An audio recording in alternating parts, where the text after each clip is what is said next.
ಅವಾಗೆಲ್ಲ ದುಡ್ಡೆಲ್ಲ ಹೆಂಗೆ ಅಡ್ಜಸ್ಟ್ ಮಾಡ್ತಾ ಇದ್ರಿ ಇದಕ್ಕೆಲ್ಲ? ನಮ್ಮ ಖರ್ಚು ಏನಿರುತ್ತೋ ನಾವೇ ಮಾಡಿದ್ದೀವಿ ಸರ್. ಯಾಕಂದ್ರೆ ನಾನು ಬೇರೆ ಕಡೆ ಸಂಪಾದನೆ ಮಾಡ್ತಾ ಇದ್ದೆ. ಅಂದರೆ ನಾನು ಪಾರ್ಟ್ ಟೈಮಲ್ಲಿ ಇವನ ಜೊತೆ ಕೆಲಸ ಮಾಡ್ತಾ ಇದ್ದೆ. ಇವ್ನು ಸಿನಿಮಾ ಬಿಟ್ಟು ಏನು ಮಾಡ್ತಾ ಇರಲಿಲ್ಲ. ಅಲ್ಲ, ಇವ್ರಿಗೆ ಈಗ ಯೂಶಲಿ ಒಬ್ಬ ಕಲಾವಿದ ಅಂದರೆ ಸಿಕ್ಕಾಪಟ್ಟೆ ಕಷ್ಟಪಟ್ಟಿರ್ತಾರೆ ಅಂತ ಆಲ್ಮೋಸ್ಟ್ ಎಲ್ಲರಿಗೂ ಗೊತ್ತು. ಇವ್ರು ಏನಾದ್ರು ಬೇರೆ ಜಾಬ್ ಇಟ್ಕೊಂಡಿದ್ರಾ ಅಥವಾ ಈ ದುಡ್ಡೆಲ್ಲ ಹೆಂಗೆ ಬೇಕೇ ಬೇಕಲ್ಲ ದುಡ್ಡು ಬದುಕೋಕೆ ಮನುಷ್ಯರಿಗೆ? ಫೈನಾನ್ಸಲ್ಲಿ ಬ್ಯಾಕ್ಗ್ರೌಂಡಲ್ಲಿ ನಾನು ಇದ್ದೆ ಸರ್ ಸ್ವಲ್ಪ. ನಮ್ಮದು ಊಟ ಗೀಟ ಸಮಥಿಂಗ್ ಏನಿರುತ್ತೋ ಅದೆಲ್ಲ ನಾನು ಇದ್ದೆ. ಸಣ್ಣ ಪುಟ್ಟದ್ದು ಏನಿರುತ್ತೋ ಅದು ನನ್ನ. ನೀವು ಬೇರೆ ಕಡೆ ಕೆಲಸ ಮಾಡ್ತಾ ಇದ್ರಿ ಅಂದರೆ ನಾನು ಟಾಟಾ ಕ್ಯಾಪಿಟಲ್ ಮತ್ತು ಬಜಾಜ್ ಫೈನಾನ್ಸ್ ಇದೆಯಲ್ಲ ಅದಲ್ಲೆಲ್ಲ EMI ಕಲೆಕ್ಟ್ ಮಾಡ್ತಾ ಇದ್ದೆ ನಾನು. ಅಲ್ಲಾಗಿ EMI ಕಲೆಕ್ಟ್ ಮಾಡೋದು ನಾನು ತಿಂಗಳಿಗೆ ಅವಾಗಲೇ ಒಂದು 30,000-40,000 ಸಾವಿರ ಬರ್ತಾಯಿತ್ತು ನನಗೆ. ಆವಾಗ ಸಣ್ಣ ಪುಟ್ಟದ್ದು ಏನಿರುತ್ತೋ ನಾನು ನೋಡ್ಕೊತಾ ಇದ್ದೆ. ಆಮೇಲೆ ನನ್ನ ಗಾಡಿಯಲ್ಲೇ ಕರ್ಕೋಗ್ತಿದ್ದೆ, ನಾನೇ ಕರ್ಕೋಗ್ತಾಯಿದ್ದೆ. ನಾನೇ ಕರ್ಕೋಗಿ ಎಲ್ಲ ಶೂಟಿಂಗ್ ಮುಗಿಸ್ಕೊಂಡು ಮತ್ತೆ ಆ ಕಡೆಯಿಂದ ಬರ್ಬೇಕಾದ್ರೆ ಒಳ್ಳೆ ಹೋಟ್ಲ್ ಊಟ ಮಾಡ್ಕೊಂಡು ಚೆನ್ನಾಗಿ ಬಂದ್ಬಿಡೋದು ಆ ಕಡೆಯಿಂದ. ಅದಾದಮೇಲೆ ಇದೆಲ್ಲ ಮುಗಿದು ಎಡಿಟಿಂಗ್ ಎಲ್ಲ ಕೂತ್ಕೊಳ್ಳೋದು. ಎಡಿಟಿಂಗ್ ಕೂತ್ಕೊಂಡು ಬರ್ರಿ ಒಂದು ಸರಿ ಫೈನಲ್ ಏನಿರುತ್ತೋ ಅದೆಲ್ಲ ಮಾಡ್ತಿದ್ದೀವಿ, ನೋಡ್ಬಿಡೋಣ ಅಂತ ಹೇಳ್ಬಿಟ್ಟು ಮತ್ತೆ ಇಬ್ಬರು ಕೂತ್ಕೊಂಡು ನೋಡ್ತಿದ್ವಿ. ಅದ್ರಲ್ಲಿ ಏನಾದ್ರು ಚೇಂಜಸ್ ಇದ್ದರೆ ನಾವೇ ಮಾಡ್ಕೊತಿದ್ವಿ. ಮಾಡಿಕೊಂಡು ಆಮೇಲೆ ಫೈನಲ್ ರೆಡಿ ಅಂತ ಹೇಳಿದ್ರೆ ಇಮಿಡಿಯೇಟ್ ಅಪ್ಡೇಟ್ ಮಾಡೋದು. ಸೊ ಈಗ ಗಿಲ್ಲಿ ನಟ ಬಂದ ಮೇಲೆ ಬೆಂಗಳೂರಿಗೆ ಬಂದ ಮೇಲೆ ಆಕ್ಚುಲಿ ಮನೆಯವ್ರನ್ನ ನಾವು ಇಂಟರ್ವ್ಯೂ ಮಾಡಿದಾಗ ಅವ್ರು ಏನು ಹೇಳಿದ್ರಪ್ಪ ಅಂದರೆ 1 ವರ್ಷ ಅಥವಾ 1.5 ವರ್ಷ ನಾಪತ್ತೆ ಆಗ್ಬಿಟ್ಟಿದ್ರಂತೆ ಎಕ್ಸಾಮ್ ಎಲ್ಲ ಬರೆದು. ನಿಮ್ಮ ಹತ್ರ ಫಸ್ಟ್ ಬಂದಾಗ ಹೇಳ್ಬಿಟ್ರ ನಾನು ಊರ್ ಬಿಟ್ಟು ಬಂದ್ಬಿಟ್ಟಿದ್ದೀನಿ, ನಾನು ಈಗ ಏನಾದರೂ ಮಾಡಿ ಫೇಮಸ್ ಆಗಬೇಕು ಅಥವಾ ಕಲಾವಿದ ಆಗಬೇಕು ಆ ಥರ ಏನೋ ಬಂದು ಹೇಳ್ಕೊಂಡಿದ್ದುಂಟ? ನೀವು ಆಗಲೇ ಪರಿಚಯ ಆಯ್ತಾ ಅದು ಅದಾದ್ಮೇಲೆ ಪರಿಚಯ ಆಗಿದೆ? ಇಲ್ಲ ಅದೆಲ್ಲ ಆದಮೇಲೆ ನನಗೆ ಪರಿಚಯ ಆಗಿರೋದು. ಅಕಸ್ಮಾತ್ ಅದು ಬಿಟ್ಟರೆ ಮೊದಲೆಲ್ಲ ಚಪ್ಪಲಿ ಕಾನ್ಸೆಪ್ಟ್ ಮಾಡಿದ್ರಲ್ಲ, ಅದು ಮಾರ್ಗರೇಟ್ ರಾಮಾಚಾರಿ ಅಂತ ಮಾಡಿದ್ದು, ಅದೆಲ್ಲ ಮಾಡಿದ್ದು ಸುಮಾರು ಮಾಡಿದ್ದೇನಾಗತ್ತಂದರೆ ಅವ್ನ ಲೈಫಲ್ಲಿ ತುಂಬ ಸ್ಟ್ರಗಲ್ ಇತ್ತು ಒಳಗಡೆ. ಅದನ್ನು ಮಾಡಿದ್ರು ತುಂಬ ಸ್ಟ್ರಗಲ್ ಇದ್ದ ಅವನು. ನನಗೆ ಆ ಗಿಲ್ಲಿ ಹೆಂಗೆ ಪರಿಚಯ ಅದ ಅಂತ ಹೇಳ್ಬೇಕು ನಿಮಗೆ. ಎಕ್ಸ್ಪೆಷಲಿ ಗಿಲ್ಲಿ ಪರಿಚಯ ಆಗಿದ್ದು ಹೆಂಗಪ್ಪ ಅಂದರೆ, ನನಗೆ ನವೀನ್ ಸಜ್ಜು ಇದ್ದಾರಲ್ಲ ಸಿಂಗರ್ ಸರ್, ಅವರೇ ನಮ್ಮಿಬ್ಬರಿಗೂ ಸೂತ್ರಧಾರಿ. ನಮ್ಮಿಬ್ಬರು ಪರಿಚಯ ಮೂಲಕನೇ ನವೀನ್ ಸಜ್ಜು ಸರ್. ಅವ್ರದ್ದೊಂದು ಲೋ ನವೀನ್ ಅಂತ ಹೇಳ್ಬಿಟ್ಟು ಒಂದು ಸಬ್ಜೆಕ್ಟ್ ನಡೀತಾ ಇತ್ತು. ಆ ಲೋ ನವೀನ ಸಬ್ಜೆಕ್ಟ್ ಮಾಡಬೇಕಾದಾಗ ನನಗೆ ಇದಕ್ಕಿಂತ ಮುಂಚೆ ನಮ್ಮ ಕೆಮಿಸ್ಟ್ರಿ ಆಫ್ ಕರಿಯಪ್ಪ ಕುಮಾರ್ ಇದ್ದಾರಲ್ಲ, ಗೊತ್ತಾ ಡೈರೆಕ್ಟು ಕುಮಾರ್ ಅಂತ. ಈಗ ಐ ಲವ್ ಯು ಮುದ್ದು ಅಂತ ಹೇಳ್ಬಿಟ್ಟು ಒಂದು ಸಿನಿಮಾ ಮಾಡ್ತಿದ್ದಾರೆ. ಸೊ ಈ ಥರ ನೆಕ್ಸ್ಟ್ 7ನೇ ತಾರೀಕು ರಿಲೀಸ್ ಅದು. ಅವರು ಒಂದು ಶೂಟಿಂಗ್ ಮಾಡಬೇಕಾದಾಗ ನನ್ನ ಮಡಿಕೇರಿ ಕರ್ಕೋಗಿದ್ರು ಆ ಸಿನಿಮಾದಲ್ಲಿ ಕೆಲಸ ಮಾಡೋಕೆ. ಆವಾಗ ನವೀನ್ ಸಜ್ಜು ನನಗೆ ಸ್ವಲ್ಪ ಪರಿಚಯ ಆದರು. ಅವಾಗಾಗಿ ನನ್ನ ಒಂದು ಆಕ್ಟಿವಿಟೀಸು ಮತ್ತು ನಾನು ಮಾತಾಡೋ ಶೈಲಿ ಎಲ್ಲ ನೋಡ್ಬಿಟ್ಟು ಬನ್ನಿ ಸರ್ ಇಲ್ಲಿ ಅಂತ ಕರೆದ್ಬಿಟ್ಟು, ಸರ್ ಈ ಸಿನಿಮಾ ಮುಗಿದ್ಮೇಲೆ ಬೇರೆ ಏನು ಕೆಲಸ ಮಾಡ್ತಿದ್ದೀರಿ ನೀವು ಅಂತ ಕೇಳಿದ್ರೆ, ಹಿಂಗೆ ಮಾಡ್ತಾಯಿದ್ದೀನಿ ಸರ್ ಅಂತೆಲ್ಲ ಹೇಳಿದೆ. ನಾನು ಸಬ್ಜೆಕ್ಟ್ ಮಾಡ್ತಾಯಿದ್ದೀವಿ ಸರ್ ನಮ್ಮ ಟೈಮು, ನೀವು ಸ್ವಲ್ಪ ಡೈಲಾಗ್ ಬರ್ಕೊಡ್ಬೋದಲ್ಲ, ಬರ್ಬೋದು ಫ್ರೀ ಆಗಿದ್ದಾಗ ಅಂತಂದರು. ಸರಿ ಸರ್ ಅಂತ ಹೇಳ್ಬಿಟ್ಟು ಓದೆ. ಆಗ ಸ್ಕ್ರಿಪ್ಟ್ ಎಲ್ಲ ನಡೀತಿತ್ತು, ಆ ಸ್ಕ್ರೀನ್ ಪ್ಲೇ ಎಲ್ಲ ಮಾಡಿ ಡೈಲಾಗ್ ಎಲ್ಲ ಮಾಡ್ತಾಯಿದ್ದೆ. ಸರ್ ಇದು ಸ್ವಲ್ಪ ಮಂಡ್ಯಸ್ಲಾಗಿದೆ, ಇದು ಆ ಕಡೆ ಇರೋರು ಯಾರು ಸಖತ್ತ ಮಾತಾಡೋರು ಬೇಕಲ್ಲ ಸರ್ ಅಂತಂದೆ ನಾನು. ಹೌದಾ, ಒಂದು ಕೆಲಸ ಮಾಡಿ ಯೂಟ್ಯೂಬಲ್ಲೆಲ್ಲ ಒಂದು ಹುಡುಗ ಮಾಡ್ತಾನೆ ಕಂಡು ನೋಡಿದರೆ ನಿಮಗೆ ಗಿಲ್ಲಿ ನಟ ಅಂತ ಅಂದ್ಬಿಟ್ಟು. ನಾನು ಅವಾಗ ನೋಡಿದೆ, ಅವನ ಹೆಸರು ಗೊತ್ತಿರಲಿಲ್ಲ ನನಗೆ, ಗಿಲ್ಲಿ ನಟ ನೋಡಿ ಅಂದ. ಇಲ್ಲ ಸರ್ ನೋಡಿಲ್ಲ. ಈ ವಿಡಿಯೋ ನೋಡಿಲ್ವ ಅಂತ ಹೇಳಿ ತೋರಿಸ್ತಾ ಅಲ್ಲಿ ಸ್ಟಾರ್ಟ್ ಆಗ್ಬಿಡ್ತು. ಟಿಕ್ ಟಾಕ್ ಟೀಟೆಗಳು ಅಂತ ಒಂದು ಮಾಡಿದ್ದ ಅವನು, ಸಿಂಗಲ್ ಟೇಕಲ್ಲಿ ಮಚ್ಚು ಮಸ್ಕೊಂಡು. ಸರ್ ಹೌದಾ, ಕರೆಸಿ ಸರ್ ಇವ್ರನ್ನ ಅಂತಂದೆ. ಫಸ್ಟು ನನ್ನ ಈಗಲೂ ನೆನಪಾಗುತ್ತೆ, ಮಚ್ಚಿಡ್ಕೊಂಡು ಓಡಾಡ್ತಿರ್ತಾರೆ. ಹೌದೌದು, ಪುಟ್ಮಲ್ಲಿ ಬುಡಲೆ. ನಾನೇ ಎಷ್ಟು ಸರಿ ನಗ್ತಾ ಇದ್ದೆ, ನಾನೇ ಕಮೆಂಟ್ ಹಾಕ್ತೆ, ಯಾವುದೋ ಇದು ಮಾಸ್ಟರ್ ಪೀಸ್ ಆಗುತ್ತಪ್ಪ ಇದು ಫ್ಯೂಚರಲ್ಲಿ ಅಂತ ನಾನೇ ಕಮೆಂಟ್ ಮಾಡಿದೆ. ಆವಾಗ ಸರಿ ಕರೆಸಿ ಸರ್ ಅಂತಂದೆ. ಕರೆಸ್ತಾ ಬಂದ ಅಲ್ಲಿಗೆ ಬಂದಾದ್ಮೇಲೆ ಅವನು ನಂದು ಮುಖಾಮುಖಿ ಫಸ್ಟ್ ಭೇಟಿ ಅಲ್ಲೇ. ಆಗ ಆಯ ಅಂತ ಪರಿಚಯ ಆದ್ವಿ.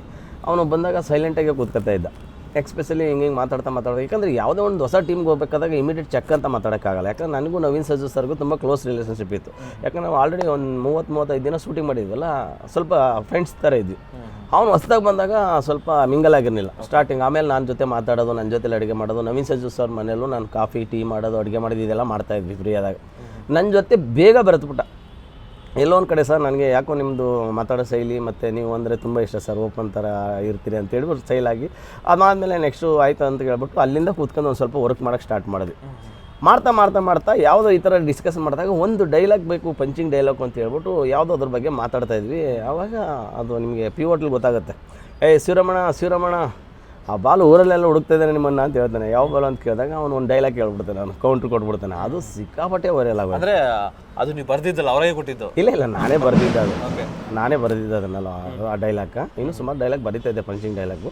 ಅದು ಬರೆದಾಗ ಆ ಡೈಲಾಗು ವೈಬ್ರೇಷನ್ ಆಗ್ಬಿಡ್ತು ಕರ್ನಾಟಕದಲ್ಲಿ, ಸಿಕ್ಕಾಪಟ್ಟೆ ಫೇಮಸ್ ಆಗಿ ಎಲ್ಲ ಬರೀ ಡೈಲಾಗ್ ಒಂದ್ಸಲ ಹೇಳ್ಬಿಡಿ. ಅದೇ ಈ ಸತ ಹಿಂಗೆ ಹೇಳೋದು. ಅದು ಡೈಲಾಗ್ ನಾರ್ಮಲ್ ಡೈಲಾಗ್ ಅಂತ ಹೇಳಿದ್ರೆ, ಶಿವರಮಣ ಅಂತ ಕೇಳ್ತಾನೆ. ಅದು ಏನಿಲ್ಲ ಅಂತ ನನ್ನ ವಯಸ್ಸೇ, ಅದು ನಾನೇ ಹೊತ್ತು ಮಾತಾಡಿರೋದು. ಏನಿಲ್ಲ ಅಂತ ಕೇಳ್ತೇನೆ.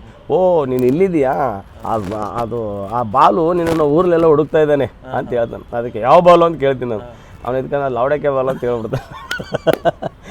ನಮಗೆ ಆ ಡೈಲಾಗ್ ಬರ್ದಿದ್ದು ಓಕೆ, ಆ ಡೈಲಾಗ್ ಕೇಳಿದ್ದು ಓಕೆ. ಅದಾದ್ಮೇಲೆ ನೆಕ್ಸ್ಟ್ ಜನರ ರಿಯಾಕ್ಷನ್ ಹೆಂಗಿರುತ್ತಪ್ಪ ಇದು ಅಂತ ನಾವು ಭಯ. ಯಾವ ಥರ ತಗೋತಾರೆ, ಬರೆದು ಬಿಟ್ಟಿದ್ದೀವಲ್ಲ, ಹೇಳ್ಬಿಟ್ಟಿದ್ದೀವಲ್ಲ, ಹೆಂಗಪ್ಪ ಏನು ಕತೆ ಅಂತ. ಆಮೇಲೆ ನೆಕ್ಸ್ಟ್ ಅದು ಫುಲ್ಲು ವೈರಲ್ ಆಗ್ಬಿಡ್ತು. ಆವಾಗ ಸ್ವಲ್ಪ ಸಮಾಧಾನ ಆಯಿತು, ಪರವಾಗಿಲ್ಲಪ್ಪ ಅಂತ ಹೇಳ್ಬಿಟ್ಟು ಅಲ್ಲಿಂದ ಸ್ಟಾರ್ಟ್ ಅಂತ ಹೇಳ್ಬಿಟ್ಟು ಇಮಿಡಿಯೇಟ್ ಅದಾದ್ಮೇಲೆ ಪಿವೋಟ್ ಆದಮೇಲೆ ಇಮಿಡಿಯೇಟ್ ನಲ್ಲಿ ಮಳೆ ಮಾಡಿದ್ವಿ. ಆ ಪಿವೋಟಲ್ಲೂ ಸಖತ್ತಾಗಿತ್ತು ಕ್ಯಾರೆಕ್ಟ್ರು. ಯಾಕಂದ್ರೆ ಅವನು ಕುಡಿದ್ಬಿಟ್ಟು ಅವ್ರ ಮನೆಗೆ ಹೋಗಿರಲ್ಲ, ಬೇರೆಯವ್ರ ಮನೆಗೆ ಹೋಗ್ತಾ ಇರ್ತಾನೆ. ನಾನೇನು ನೋಡ್ಬಿಟ್ಟಿರ್ತೀನಿ, ನಾನು ಫ್ರೆಂಡ್ಸು ಆ ಕ್ಯಾರೆಕ್ಟ್ರಲ್ಲಿ ಏನು ಅವ್ನ ಮನೇಲಿ ನಾನೇ ಇರ್ತೀನಿ. ಆವಾಗ ಅವ್ನು ಬಂದ್ಬಿಡ್ತಾನೆ, ಅಯ್ಯೋ ಏನಪ್ಪ ಕರಿಮಾದರ್ ಕರ್ಣ ನೀನೇನು ಇಲ್ಲಿ ಅಂತ ಕೇಳ್ತಾನೆ. ಸಾರಿ ಮಿಸ್ ಆಗಿ ನಾನು ನಿನ್ನ ಮನೆಗೆ ಬಂದ್ಬಿಟ್ಟಿದ್ರಿ, ತಪ್ಪಾಯ್ತು ಅಂದ್ಬಿಟ್ಟು ಹೋಗ್ತಾ ಇದ್ದೆ. ಇದು ನಿಂದೇಕಲ್ಲ ಮನೆ ಅಂತ ಹೇಳ್ತೀನಿ. ಹೌದಾ, ಒಳಗಡೆ ನಾನು ನಡೀತಿದ್ದಾಳ ಅಂತ ಕೇಳ್ತಾನೆ. ಇದ್ದಾಳೆ. ಅವಾಗ ಏನೋ ಮಿಕ್ಸಿ ಕೆಟ್ಟೋಗಿತ್ತಂತೆ, ಅದಕ್ಕೆ ನಾನು ಬಂದು ರಿಪೇರಿ ಮಾಡ್ತಾಯಿದ್ದೆ. ಮಿಕ್ಸಿ ಚೆನ್ನಾಗಿ ನೋಡುತ್ತೆ ಈಗ. ಈ ಥರದ್ದೆಲ್ಲ ಇತ್ತು. ಅದೆಲ್ಲ ಬರಬೇಕಾದ್ರೆ ನಮಗೆ ಖುಷಿ ಆಗ್ತಿತ್ತು ಸರ್. ಹಂಗೆ ಮಾಡ್ತಾಯಿದ್ವಿ. ಅದಾದಮೇಲೆ ಸಿಕ್ಕಾಪಟ್ಟೆ ಅವೆಲ್ಲ ಒಂದು ಸ್ವಲ್ಪ ಹೆಸರು ತಂದು ಕೊಡೋಕೆ ಸ್ಟಾರ್ಟ್ ಮಾಡ್ತು. ನಲ್ಲಿ ಮೂಳೆ ಸಿಕ್ಕಾಪಟ್ಟೆ ಹೆಸರು ತಂದು ಕೊಡು. ಓಕೆ, ಸೊ ಅದೆಲ್ಲ ಆದಮೇಲೆ ಈ ಶಾರ್ಟ್ ಫಿಲ್ಮ್ಸ್ ಎಲ್ಲ ಆದಮೇಲೆ ಒಂದಿಷ್ಟು ಹೆಸರು ಬಂತು ಅವ್ರಿಗೆ. ಹೆಸರು ಬಂದ್ಬಿಟ್ಟು ಇದು ಟಿ.ವಿ. ಶೋನಲ್ಲೆಲ್ಲ ಭಾಗವಹಿಸಿದ್ರು. ಹೌದೌದು. ಸೊ ಅದಾದಮೇಲೆ ಮತ್ತೆ ನಿಮ್ಮ ಅವರ ಕಾಂಟ್ಯಾಕ್ಟು ಯಾವ ಥರ ಇತ್ತು? ಆವಾಗ ಹೆಂಗಿತ್ತು ಇವಾಗಲೂ ಹಂಗೆ ಇದೆ ಸರ್. ಯಾಕಂದರೆ ಇವನು ಮೀಡಿಯಾಗೆ ಹೋದ್ಮೇಲೆ ಫಸ್ಟ್ ಹೋಗಿದ್ದೆ ಕಾಮಿಡಿ ಕಿಲಾಡಿಗಳು. ಆವಾಗ ಅವನು ಮಾತಾಡ್ಕೊಂಡಿದ್ವಿ, ಸರ್ ಎಲ್ಲಿವರೆಗೂ ನಾವು ಶಾರ್ಟ್ ಮೂವೀಸೇ ಮಾಡೋದು ಸರ್, ಬೇರೆ ಕನಸೇ ಏನಿಲ್ವ ನಮಗೆ, ಬರೀ ಯೂಟ್ಯೂಬ್ಗೆ ಸೀಮಿತನ ನಾವು ಅಂತ. ಅವಾಗ ಏನೋ ಒಂದು ಮಾಡೋಣ ಅಂತ ಅನ್ನೋಷ್ಟರಲ್ಲಿ ಒಂದು ಸ್ವಲ್ಪ ಪರಿಚಯ ಆಗಿ ಯೋಗರಾಜ್ ಭಟ್ರು ಸಿಕ್ಕಿದ್ರು ಅವನಿಗೆ. ಯೋಗರಾಜ್ ಭಟ್ರು ಸಿಕ್ಕಿದಾದ್ಮೇಲೆ ನೀನು ಚೆನ್ನಾಗಿ ಮಾತಾಡ್ತೀಯ ಕಣೋ, ನಿಮ್ಮ ಮಂಡ್ಯ ಸೈಡಲ್ಲಿ ಹಿಂಗೆ ಅಂತ ಹೇಳ್ಬಿಟ್ಟು ಒಂದು ಕೆಲಸ ಮಾಡು, ನಾನು ಕಾಮಿಡಿ ಕಿಲಾಡಿಗಳಿಗೆ ಹೇಳ್ತೀನಿ ಶರಣಯ್ಯನವ್ರಿಗೆ ಹೋಗ್ಬಿಡುನಿ ಅಂತೇಳಿ ಶರಣಯ್ಯನ ಹೋಗಿ ಒಂದ್ಸರಿ ಮೀಟ್ ಮಾಡಿ ಸ್ಟ್ರೈಟು ಇಬ್ಬರು ನಾನು ಬೈಕ್ ಹತ್ಕೊಂಡಿದ್ದೆ. ಅವನು ಪಾಪ ಅಲ್ಲಿ ಹೋಗೋಕೆ ಗೊತ್ತಿಲ್ಲ. ಯಾಕಂದರೆ ಬೆಂಗಳೂರು ನಾನು ಅಂದ್ಕೊಂಡಿರೋ ಪ್ರಕಾರ ಗಿಲ್ಲಿಗೆ ಇದುವರೆಗೂ ಸರಿಯಾಗಿ ಗೊತ್ತಿಲ್ಲ. ಓಕೆ, ಅವನಿಗೆ ಲಗ್ಗೇರಿ ಗೊತ್ತಿರ್ಬೋದು, ಇಲ್ಲ ನನ್ನ ರೂಮ್ ಗೊತ್ತಿರ್ಬೋದು. ಇದು ಹತ್ತತ್ರ ಇನ್ನು ಬೇರೆ ರೋಡ್ಗಳು ನಾನು ಬೆಂಗಳೂರು ಮೂಲೆ ಸುತ್ತಬಿಟ್ಟಿದ್ದೀನಿ ಬಿಡಿ. ಅವಾಗ ಎಲ್ಲಿ ಹೋದ್ರು ಇಮಿಡಿಯೇಟ್ ಫೋನ್ ಮಾಡ್ತೀವಿ, ಸರ್ ನನಗೆ ಗೊತ್ತಾಗಲ್ಲ ಬನ್ನಿ ಸರ್, ಈಜಾಕು ಎಲ್ಲಿ ಹೋಗ್ಬೇಕ್ರಿ ಅಂದರೆ ಅಬ್ಬಯ್ಯನಾಡು ಸ್ಟುಡಿಯೋ ಅಂತ ಅಲ್ಲಿಗೆ ಹೋಗೋಣ ನಡ್ರಿ ಅಂತ ಹೇಳಿದ್ರೆ ನಾನು ಕರ್ಕೋಗ್ಬಿಡ್ತಿದ್ದೆ. ನಾನೆಲ್ಲ ಓಡಾಡಿದ್ನಲ್ಲ, ಗೊತ್ತಿತ್ತು ನನಗೆ. ಸರಿ ಆಯಿತು ಅಂತೇಳಿ ಕರ್ಕೋಗ್ಬಿಟ್ಟು ಇಮಿಡಿಯೇಟ್ ಕೂತ್ಕೊಂಡು ಅಪ್ಲಿಕೇಶನ್ ಇಬ್ಬರು ಕೊಟ್ಟರು. ನಾನು ಅಪ್ಲಿಕೇಶನ್ ಇಸ್ಕೊಳ್ಳೋಕೆ ಮುಂಚೆ ಆ ಕಡೆ ಫಸ್ಟಲ್ಲಿ ಟಿಫನ್ ಕೊಡ್ತಾಯಿದ್ರು. ಸರ್ ಫಸ್ಟು ಟಿಫನ್ ತಿನ್ಕೊಳ್ಳೋಣ ಮನೆ ಅಂದರೆ ಬೈದ್ಬಿಟ್ರು ಸುಮ್ಮನಿರ್ರಿ ಅಂತ. ಬನ್ನಿ ಸರ್ ಇದು ನೋಡಿ ಸರ್ ಆಯ್ತಲ್ಲ, ಅನ್ನ ತಿಂದ್ರೆ ಯಾವನು ಬೈತಾನೆ ಅಂತ ಹೇಳ್ಬಿಟ್ಟು ಅಲ್ಲೂ ಕಾಮಿಡಿ. ಅನ್ನ ತಿಂದ್ರೆ ಯಾರು ಸರ್ ಬೈತಾರೆ, ಕಣ್ಣು ಹಾಕೋರು ಮಾತ್ರ ಬೈಯೋದು. ಬನ್ನಿ ಸರ್ ಅಂತೇಳಿ ಸೀದಾ ಒಳಗಡೆ ಕರ್ಕೊಂಡು ಫಸ್ಟ್ ಟಿಫನ್ ತಿನ್ಕೊಂಡ್ವಿ. ಟಿಫನ್ ತಿನ್ಕೊಂಡು ಆದಮೇಲೆ ಯಾರೋ ಹೊಸ್ದಾಗಿ ಬಂದಿರೋರು ಅಂತಂದರು. ಸರ್ ಇಬ್ಬರು ಕೈ ಎತ್ತಿದ್ವಿ. ಎಕ್ಸ್ಪೆಷಲಿ ಇಬ್ಬರು ಹೋಗಬೇಕು ಕಾಮಿಡಿ ಕಿಲಾಡಿಗಳಿಗೆ ಅಂತ ಹೋಗಿದ್ವಿ ನಾವು. ಅದಾದಮೇಲೆ ಅಪ್ಲಿಕೇಶನ್ ಕೊಟ್ಬಿಟ್ರು. ಅವ್ರಿಗೆ ಅಪ್ಲಿಕೇಶನು ಸರ್ ಇದೇನೋ ಸರಿಯಾಗಿ ಗೊತ್ತಾಗ್ತಾ ಇಲ್ಲ, ಬರೆದ್ಬಿಡಿ ಸರ್ ನೀವೇ ಅಂದ. ಫಸ್ಟ್ ನನ್ನ ಅಪ್ಲಿಕೇಶನ್ ಹಿಂಗೆ ಇಟ್ಬಿಟ್ಟು ಅವನ ಅಪ್ಲಿಕೇಶನ್ನೇ ಫಿಲ್ ಮಾಡಿದೆ. ಸರ್ ಇದು ನಾನು ಒಳಗಡೆ ಹೋಗ್ತೀನೋ ಹೋಗಲ್ವೋ ಗೊತ್ತಿಲ್ಲ, ಆದರೆ ನಿಮ್ಮ ಅಪ್ಲಿಕೇಶನ್ ಫಿಲ್ ಮಾಡ್ತಾಯಿದ್ದೀನಿ ಸರ್, ನಾನು ನನ್ನದೇ ರೆಫರಲ್ ಕೊಟ್ಟಿದ್ದೀನಿ ನಿಮಗೆ, ನನ್ನ ಫೋನ್ ನಂಬರೇ ಕೊಟ್ಟಿದ್ದೆ ರೆಫರಲ್ಗೆ, 100% ನೀವು ವಿನ್ ಆಗ್ತೀರಾ ಸರ್ ಅಂತ. ಯಾರು ಹೇಳಿದ್ದು? ನಾನೇ. ಗಿಲ್ಲಿಗೆ 100% ನೀವು ಹೊಡೆದಿದ್ದಾರೆ ಇದರಲ್ಲಿ, 100% ವಿನ್ ಆಗ್ತೀರಾ ನೀವು ಹೋಗಿ ಅಂತ ಹೇಳ್ಬಿಟ್ಟು ಇಮಿಡಿಯೇಟ್ ಬರ್ಕೊಟ್ಟೆ. ಬರೆದು ಅಪ್ಲಿಕೇಶನ್ ಸಬ್ಮಿಟ್ ಮಾಡಿದ್ವಿ. ಆಮೇಲೆ ನಂದು ಹೋಗೋಣ ಅಂತ ಕೊಡೋಷ್ಟರಲ್ಲಿ ನನಗೆ ಹೊರಗಡೆ ಸ್ವಲ್ಪ ಕಮಿಟ್ಮೆಂಟ್ ಇತ್ತು ನನಗೆ ಊರ ಕಡೆ. ನಮ್ಮಪ್ಪ ಅವ್ರಿಗೆ ಸ್ವಲ್ಪ ಆಕ್ಸಿಡೆಂಟ್ ಆಗಿಬಿಟ್ಟು ತಲೆ ಎಲ್ಲ ಇದಾಗ್ಬಿಟ್ಟು ಸ್ವಲ್ಪ ಪ್ರಾಬ್ಲಮ್ ಆಗ್ಬಿಡುತ್ತೆ, ಹೋಗೋಕ್ಕಾಗಲಿಲ್ಲ ನಾನು. ಯಾಕಂದರೆ ಈಗ ನನ್ನ ಮನೆಗೆ ನಾನೇ ಆಸ್ತಿ ಆದಮೇಲೆ ನಾನು ಹೆಂಗೆ ಹೋಗಲಿ, ಜವಾಬ್ದಾರಿ ನನ್ನ ಮೇಲೆ ಇದೆಯಲ್ಲ. ಹಾಗಾಗಿ ಸರಿ ಅಂತ ಹೇಳ್ಬಿಟ್ಟು ಇಲ್ಲ ಸರ್ ನೀವು ಹೋಗಿ ಅಂತ ಹೇಳ್ಬಿಟ್ಟು ಅಪ್ಲಿಕೇಶನ್ ಅವ್ನು ಸಬ್ಮಿಟ್ ಮಾಡಿಬಿಟ್ಟು ಇಮಿಡಿಯೇಟು ನೀನು ಸ್ಟೇಜ್ ಮೇಲೆ ಕರೆದು ಒಂದು ಸರಿ ರಿಹರ್ಸಲ್ ಮಾಡ್ತಾರಲ್ಲ, ಟೆಸ್ಟ್ ಮಾಡ್ತಾರಲ್ಲ ಸರ್, ಆ ಥರ ಮಾಡಿದ್ರು. ಒಂದೇ ಟೇಕಲ್ಲಿ ಓಕೆ ಆಗ್ಬಿಟ್ಟ.